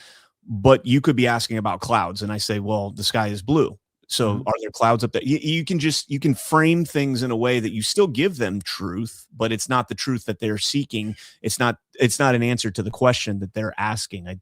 I don't know if that's what he was getting at there, and that was a horrible analogy from me, but whatever. No, that makes sense. It was good to hear from him. All right, we'll probably take one more call and then we'll wrap up there. Like I said, we'll be live streaming if we can find it. The press conference with Kristi Noem, I'm sure it'll be out there somewhere. So, there we go. Call from I don't know if Naturally Nikki. Naturally Nikki, how are you doing? Can you turn the volume down? Yeah, I got it paused. There we go. How you doing? I'm doing all right. So I was watching that clip that I think you played it this morning, and I was watching it yesterday, where I think it's Josh Hawley's talking to the guy about all the fraud and where it goes. And he's like, it goes to human trafficking. It goes to Haywood Talcove. Yeah. Yeah. His name's Haywood Talcove. He's the CEO of LexisNexis. Oh, Haywood. Yeah, that guy. Well, Hawley asks him, so what's the solution? And this guy spews out all these new regulations. Hey, we got to do this. We got to do that. I pretty much screamed at my TV. No, the solution is we stop paying taxes. Stop paying it. Yes. Why are we paying? Like you said the other day when you were logging down all the tax money that comes in and how much of it goes out to these fraudulent organizations, and we're literally paying in to the fraud. And I'm like, why are we trying to spew more money out with all these new rules and regulations on how you can get all this money from the government? How about we just stop paying taxes? Yep. Then we don't have to worry about it.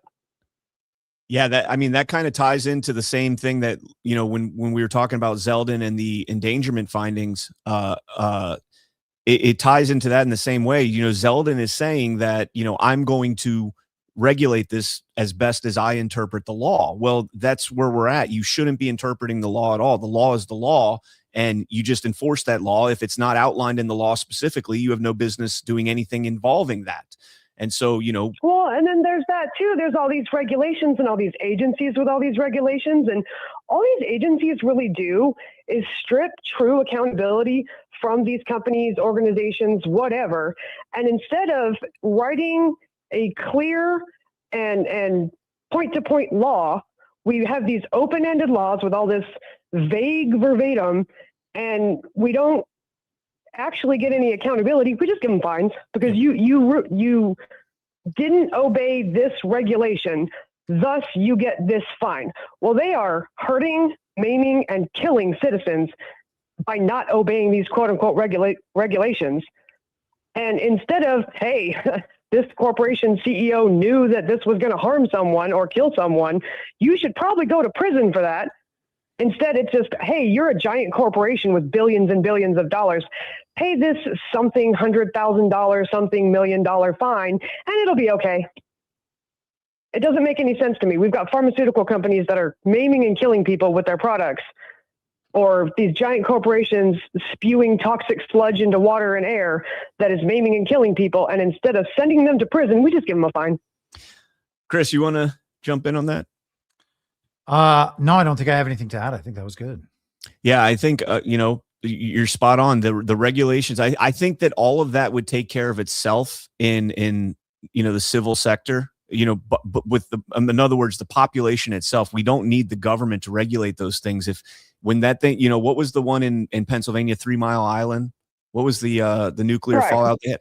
We would have just canceled that company. We can do that on our own. We don't need the government to sit there and tell us this is what needs to be done. And by the way, because you did that, we're going to pass off a $3 billion fine on you, and it's going to, end up killing us. Not literally killing us, although perhaps, but fiscally killing us. Right? We're now any fine against a company ends up turning into a fine against the people that utilize the services. Right, because it ends up coming out of our taxes anyway. Right. Instead of just and then letting you've got us these class action lawsuits that people end up trying to do, like Aaron Brockovich or in Chicago with the Black Water thing. But you spend years and years and years in these court cases, and nothing ever gets done. You sit there for years and years and years waiting for your small little portion of whatever payout they're supposed to give you. You might not even get it before you die from whatever they gave you from their bad water or bad air or whatever. We have got to get rid of these regulations and just start sending CEOs and whatnot to prison. Amen. Naturally, Nikki, it was great to hear from you, and thanks for calling in. Not a problem. Thank you. Bye. All right. God bless. Yeah, the class action thing, another point, I was involved in a class action for 3M earplugs when I was in the Marine Corps, because they gave us these earplugs that were supposed to block out loud noise and allow, like below a certain decibel to come through. And they did not work. And I'm like partially deaf now from water tubes and everything else. But it took like 7 years for the class action to go through. And I think in the end, I got like $5,600, $5,000. For my ears. That's it. Just your hearing. No big deal. You just walk around with tinnitus for the rest of my life. I have a ringing in my ears that never goes away. But the government didn't pay that money. The government that contracted with them didn't pay that money. 3M did. And so 3M, granted it's $1 billion lawsuit. It was a huge lawsuit. That gets pushed back down on the people. It's not like 3M's going to be like, oh, well, I guess the CEO is going to take a hit this year and hey guys, your salary is going to go down because you made an inefficient, inadequate product. No, it's going to go pass down to us. And I don't know, man. Anything you want to add, or we would? Nah, man. Yeah, let's just. All right. I am dying to see what this freaking this press conference is today. What, the Arizona thing? Yeah, I'm curious, man. All right, let's jump into some rants here. Villas34 saw an ad on NBC last night during the Olympics for govplus.com. Get all your gov docs fast and easy. Passport, ID, birth certificate. Thoughts? It's not a .gov website, so I don't know. I never thought it was hard for me to get any of that stuff in the first place. Yeah. The worst thing about the passport is it takes like 6 weeks to get it, I think. It takes a long time. You can expedite it, but you got to pay more. Q of Swords. In 2 days, all silver purchases must be reported to the government. Name, address, social security number, etc. I'm pissed. Fines and imprisonment for non-compliance. Well, you could just check out of the system and they can't make you. I can't. I don't know. I haven't heard that, so I don't know where this is coming from. Have you heard anything about this, Chris? Let me have a look at that again. Silver purchases. Yeah, I don't know anything about that, but forcing people to report that they own metal is obviously ridiculous. Yeah, you just don't do that. Yeah, you just don't do it. Yeah. Jep863, they will drag out suppressors as long as possible. It's a taxable item, just like moonshine. It's unconstitutional no matter how you look at it. I agree. Any Second Amendment law is or regulation is unconstitutional, and law. Me and Alpha got into a discussion yesterday. He was saying that 6-year-olds should be allowed to carry guns. And I was like, good Lord, man. Where do you draw the line? What do you think about that? You think 6-year-olds should be able to conceal carry? Well, I don't think any laws should be written restricting it, period. So, parents should be responsible. Yeah. So if a parent allows a 6-year-old to carry a gun, I don't know. It's kind of funny to me. I don't think any common sense parent would ever let a 6-year-old carry a gun, but I've seen stranger things. I've also I've known fully grown adults who are less responsible than 6-year-olds. So that's true too. That's true too. Q of Swords. I got clickbaited. My apologies. Huh? For the the silver purchases. Okay. Oh, the silver purchases. Sorry. Oh, okay. So that's not true. Check the chat and make sure that that's not true, because I hadn't heard that, and that would be nuts.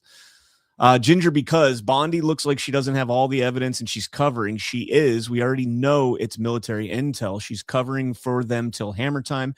Military op, not DOJ. Results of devolution.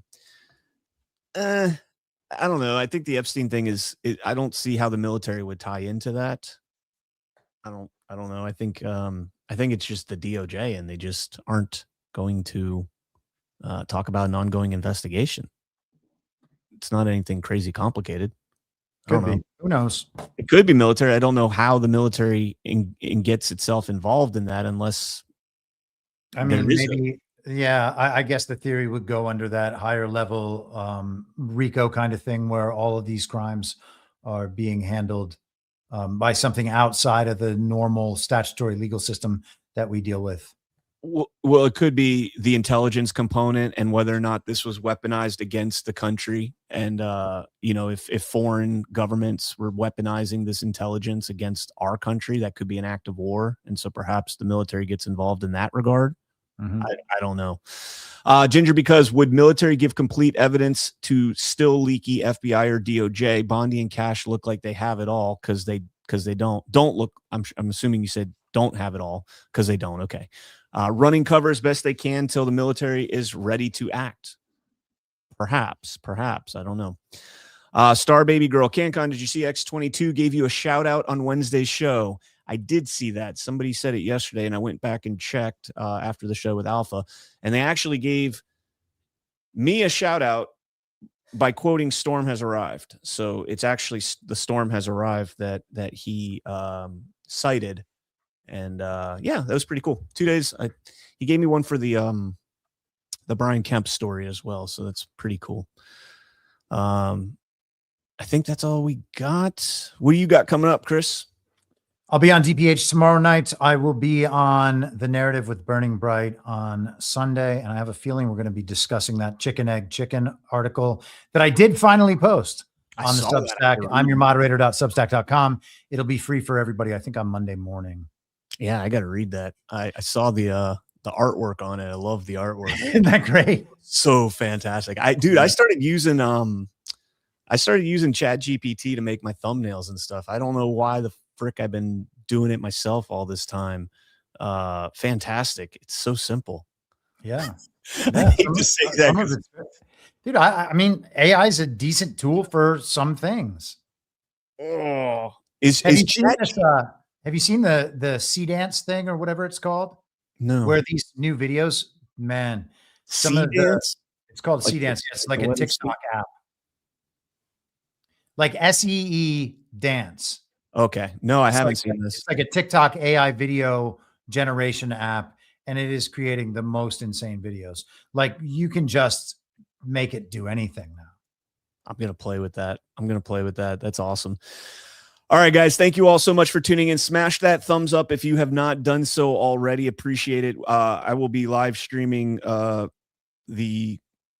hopefully the Kristi Noem hearing press conference today. Badlands will also have it on, I believe. John was texting me earlier, so I think we're still going to be doing that as well. If we're not, jump over to my channel. I'll have it up. Why We Vote tonight, 7:30, followed by Spellbreakers. And then, of course, Only Lands after that. So stay tuned. And thank you guys all so much for tuning in. If we don't see you, have a great weekend. Happy Valentine's Day. Don't forget to participate in the Hallmark holiday.